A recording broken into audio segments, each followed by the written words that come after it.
Welcome to active contacts Tamil. So என்னோட name Krishnamurthy. நான் SEBI register advisor கிடையாது. இந்த வீடியோ உங்களுக்கு ஒரு எஜுகேஷனல் பர்பஸ்க்காக மட்டுமே. ஸோ நேற்றுக்கு நம்ம என்னென்ன லெவல்ஸ் சொல்லியிருந்தோம் அப்படின்றத வீடியோவை ஃபுல்லாக பார்த்துருந்தவங்களுக்கு தெரிஞ்சிருக்கும். ஸோ அந்த லெவல்ஸ் எல்லாமே இன்னைக்கு பர்ஃபெக்டாக போயிட்டு வந்திருக்காங்க. அப்போ நம்ம ஃபஸ்ட்டு 400 புட் ஆப்ஷனுடைய க்ளோஸை பேஸ் பண்ணி 22,336ன்ற ஒரு லெவல் கொடுத்துருந்தோம். அதுக்கு நியர்பை தான் இன்னைக்கு லோ. ஓகேங்களா? அப்போ 500 காலுடைய க்ளோஸ் 104னா 604 கொடுத்துருந்தோம். அங்கே வந்து மார்க்கெட் இன்னைக்கு போகவே இல்லை. இதுக்கு இடையில இன்னொரு லெவல் கொடுத்துருந்தோம். அதாவது 22,400 கால் ஆப்ஷனுடைய க்ளோஸ் அப்படின்னா 22,565. அப்போ அந்த 22,565க்கு கீழே தான் இன்னைக்கு ஓப்பன். ஸோ ஓப்பன் ஆனோடனே அவங்க ஹை வச்சு ரெசிஸ்டன்ஸ் இடம் வந்து இந்த 22,565. அப்போ இதில் உள்ள கன்ஃபர்மேஷன்ஸ் பார்க்கணும். என்னென்ன கன்ஃபர்மேஷன்ஸ்லாம் கொடுத்துக்கிறாங்க. ஃபஸ்ட்டு ஓப்பன் ஆகிட்டாங்க. அந்த ஓப்பனே நம்மளுடைய 400 கால் ஆப்ஷனுடைய ப்ரீவியஸ் க்ளோஸ்க்கு கீழே ஃபஸ்ட்டு டிக். மார்க்கெட் கீழே வந்தாச்சு. ரெண்டாவது ஓப்பனுக்கு கீழே செகண்ட் டிக். அடுத்து எஸ்டர்டே ஹைன்ற ஒரு லெவல் இருக்காங்க, அதுக்கு கீழே வர்றாங்க ஒரு தேர்டு டிக். அடுத்து ப்ரீவியஸ் க்ளோஸை கட் பண்ணுறாங்க, ஃபோர்த்து டிக். அடுத்து நம்மளுக்கு எங்கே வராங்க, நம்மளுடைய 22,336 அப்படின்ற ஷார்ட் ரேஞ்சுடைய பாட்டமுக்கு வர்றாங்க. அவ்வளோதான், முடிஞ்சது. இதுக்கு இடையிலே டார்கெட் முடிஞ்சது. அப்போ இங்கேருந்து ட்ராவல் ஆகி இங்கே வர்ற மார்க்கெட்டை நம்ம ப்ரெடிக்ட் பண்ணலாம். ஆனால் இதுக்குள்ளே என்ட்ரி அண்ட் எக்ஸிட் எப்படி வைக்கணும், நம்மளுடைய டெசிஷன் மேக்கிங்கில் தான் வைக்க முடியும். புரிஞ்சுதுங்களா? ஒரு ஆக்டிவ் கான்ட்ராக்ட்ஸை பேஸ் பண்ணி ஒரு ரேஞ்ச் எடுக்கிறீங்க அப்படின்னா மார்க்கெட்டில் ஒரு ஷார்ட் ரேஞ்சோ இல்லை ஒயிட் ரேஞ்சோ எடுக்கிறீங்க. அதுக்கு நடுவில் மாறுபட்டு எப்படி ஓப்பன் ஆகுறாங்க, அங்கேருந்து எங்கே ட்ராவல் ஆகுறாங்க, அடுத்த எட்ஜை எங்கே போய் அவங்க மீட் பண்ணுறாங்கன்றதா விஷயம். அப்போ நீங்கள் இருந்து இங்கே போவாங்க அப்படின்றத அடுத்தடுத்த லெவல் கன்ஃபர்மேஷன் மூலயமா நீங்கள் ஃபாலோ பண்ணுறீங்க அப்படின்னா இதுக்கு நடுவில் எங்கேயோ ஒரு இடத்துல தான் நம்ம என்ட்ரி வைக்க முடியும். ஸ்டாப் லாஸ் என்னது, மேலே தான் ஓப்பன் ஆர் இன்னைக்கு டுடே ஹை, இந்த மாதிரி. அப்போ நம்மளுடைய ஸ்பான்டேனியஸாக நம்ம எடுக்கக்கூடிய டிசிஷன் தான் அங்கே நம்மளுடைய என்ட்ரியாக கன்வெர்ட் ஆகி அதுக்கப்புறம் ரீச் பண்ணுற இடம் தான் நம்மளுடைய டார்கெட்டாக கன்வெர்ட் ஆகும். சரிங்களா? இப்போது இதில் ஏகப்பட்ட லெவல்ஸ் இருக்குது. ப்ரீவியஸ் க்ளோஸ் இருக்குது, எஸ்டர்டே ஹை இருக்குது, இல்லை ஓப்பனே இருக்குது, இல்லை ஓப்பன் ஆனோடனே 5 மினிட்ஸில் வச்ச லோ இருக்குது. இவ்வளோ விஷயங்கள் இருக்குது. இதுக்கு இடையில நீங்கள் எங்கே போய் என்ட்ரி அண்ட் எக்ஸிட் வைக்கணுன்றதை நீங்கள் தான் முடிவு பண்ணணும். அப்போ உங்களுடைய ரிஸ்க் ரிவார்டு என்ன, அப்போ எந்த இடத்துல மார்க்கெட் கிராஸ் ஆகும்போது என்னுடைய ரிஸ்க்குக்கு ஈக்குவலாக இருக்குது, இல்லை நான் ஓப்பனை ஸ்டாப் லாஸாவோ இல்லை ப்ரீவியஸ் க்ளோஸை ஸ்டாப் லாஸாக வச்சாவோ என்னுடைய ரிஸ்க் ரிவார்டுக்கு அது ஏற்றதாக இருக்கா, இதெல்லாம் நீங்கள் ஃபாலோ பண்ணி நீங்களாக தான் வைக்க முடியும். அப்போ மார்க்கெட் ஓப்பன் ஆனோடனே ஓப்பனுக்குன்னு கீழே வந்துட்டாங்கனாலே என்னாச்சு, ப்ரீவியஸ் க்ளோஸ் இந்த லெவல்லாம் கட் பண்ணி வர்றாங்கன்னா ஓப்பன் அப்படின்ற ஒரு லெவல் தான் மார்க்கெட்டோட எஸ்எல். அங்கே வைக்க உங்களால் முடிஞ்சால் உங்களோட ரிஸ்க் ரிவார்டு வைக்க முடிஞ்சால் வச்சுக்கலாம், இல்லைன்னா இல்லை, அவ்வளோதான். ஓகேங்களா? அப்போ இதில் அனலைஸ் பண்ணுறதுல முக்கியமான விஷயம் வந்து எந்தெந்த இடத்துக்கு போவாங்க வருவாங்கன்றது தெரியணும். ஃபஸ்ட்டு விஷயம், இன்னைக்கு மாறுபட்டு ஓப்பன் ஆகுறாங்க அப்படின்னா ஓப்பன் ஆனோடனே எந்த பக்கம் வர்றாங்க, எந்தெந்த லெவல்ஸ்லாம் கட் பண்ணுறாங்க, மார்க்கெட் வீக்காக இருக்காங்களா ஸ்ட்ராங்காக இருக்காங்களா, இதெல்லாம் பார்க்கணும்.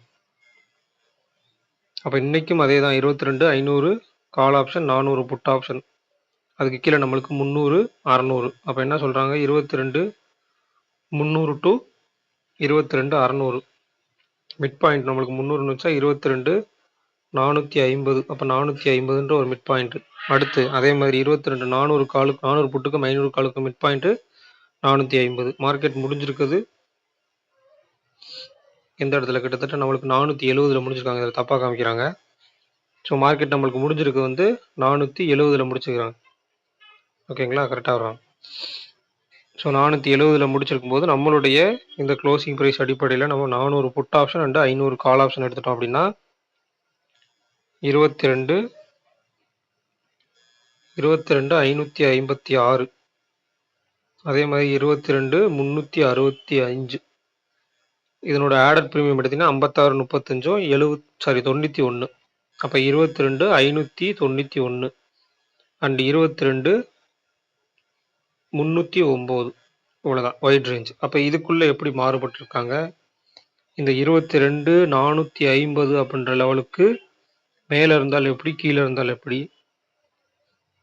அப்போ ஒரு ஒரு 0 டூ ஹீரோ அமைகிறாங்கன்னா இந்த 450 அப்படின்ற லெவல் அமைவாங்களா. இதில் இன்னொரு முக்கியமான விஷயம், இந்த 450 உடைய ப்ரைஸும் இங்கே இருக்காங்க. ஸோ 450ன்ற ஸ்ட்ரைக் ப்ரைஸும் இந்த இடத்துல இருக்குது. இப்போ 450 கால் ஆப்ஷன் அங்கே இருக்காங்கன்னா அவங்களுக்கு கீழே தான் முடிக்கிறதுக்கு வாய்ப்பா. ஏன் அப்படின்னு சொல்லிட்டுன்னா, இந்த இடத்துல நம்மளுக்கு கொடுத்துருக்க டேபிள் என்ன, இந்த ஆல்மோஸ்ட் இந்த டேபிள் இருக்கவங்களாம் என்ன ஆக போகிறாங்க, எக்ஸ்பைரி இன்னைக்கு 0 ஆக போகிறாங்க. அப்போ அவங்கள 0 ஆக்கணும்னா, அந்த டேபிளில் இருக்கவங்க எல்லாத்தையும் 0 ஆக்கணும்னா மார்க்கெட் எங்கே போய் நிப்பாட்டணுமோ அதுக்கு கீழே தான் இங்கே இருக்குது.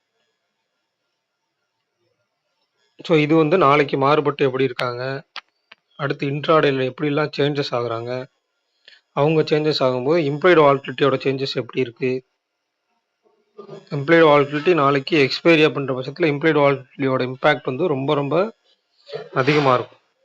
ஏன்னா அவங்க வந்து கம்மியாயிட்டாங்க அப்படின்னா, 10க்கும் கீழே போயிட்டாங்க அப்படின்னா 400 டு 500 தான் மார்க்கெட்டோட ரேஞ்ச் அப்படின்னா, ரொம்ப ஷார்ட்டராக உள்ளே போய் உட்காந்துருவாங்க. ஒரு 100 பாயிண்ட்டுக்குள்ளே உட்காந்துட்டாங்க அப்படின்னா மிகப்பெரிய சைட்வேஸில் போய் மாட்டிக்குவோம் நம்ம. ஸோ அதை கொஞ்சம் கேர்ஃபுல்லாக பார்க்கணும். அடுத்து பேங்க் நிஃப்டி நம்ம வந்து 48,000 ஸ்ட்ராடல் கொடுத்துருந்தோம். இன்னைக்கு போயிருந்தது மேலே 200 பாயிண்ட், கீழே 200 பாயிண்ட், அவ்வளோதான். அந்த ஸ்ட்ராடலில் மதித்து அங்கேயே தான் இருக்காங்க.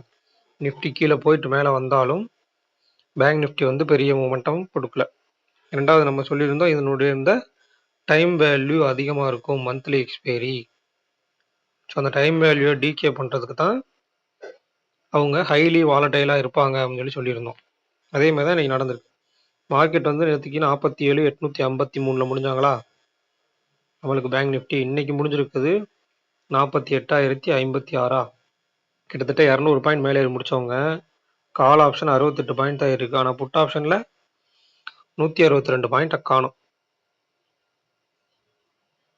ஓகேங்களா, கிட்டத்தட்ட நியர்பை 2.5 மடங்குக்கு மேலே. அப்போ இதில் நீங்கள் கவனித்து பார்க்கணும் இந்த இந்த ப்ரீமியத்தில் எப்படி டிகே பண்ணுறாங்கன்னு. அப்போ 48,000 புட் ஆப்ஷனுடைய க்ளோஸ் 476னா 47,530 524ன்னு வச்சுக்கோங்க. 48,000 காலுடைய க்ளோஸ் வந்து 672னா 48,672. ஸோ இதெல்லாம் ரொம்ப குரூஷியலான லெவலாக இருக்கும். இதுக்குள்ளே இருந்து எப்படி மாறுபட்டு இருக்காங்க, வைட் ரேஞ்சாக போகும்போது எப்படி இருக்காங்க, இவங்களோட இம்ப்ளாய்டு வாலட்டிலிட்டி எப்படி இருக்குது. 2 பேரும் போட்டியாக இருந்தாங்கன்னா நம்ம என்ன சொல்லியிருக்கோம், மார்க்கெட் ஒரு சைட் வேஸில் போகும்னு சொல்லியிருக்கோம். இன்றைக்கி மேக்ஸிமம் உங்களுக்கு மேலே 200 கீழே 200 கொடுத்தாலும் அது ஒரு ரேஞ்ச் பவுண்டு, அவ்வளோதான். பேங்க் நிஃப்டின்றது ஒரு ரேஞ்சுக்குள்ளேயே தான் முடிச்சிட்டாங்க. 400 பாயிண்ட், மேலே 200 கீழே 200. அப்போ நாளைக்கு இவங்க எப்படி மாறுபட்டு இருக்காங்க, இவங்களோட சினாரியோஸ் எப்படி இருக்குது, ஓப்பன் ஆகிற சினாரியோஸ் அப்படின்றதெல்லாம் ரொம்ப ரொம்ப முக்கியம். ஸோ அந்த வீடியோ பிடிச்சிருந்துச்சி அப்படின்னா லைக் பண்ணுங்கள், ஷேர் பண்ணுங்கள், சப்ஸ்கிரைப் பண்ணுங்கள். மறக்காமல் உங்கள் கருத்துக்களை வந்து கமெண்ட் செக்ஷனில் கமெண்ட் பண்ணுங்கள். ஸோ நன்றி, வணக்கம்.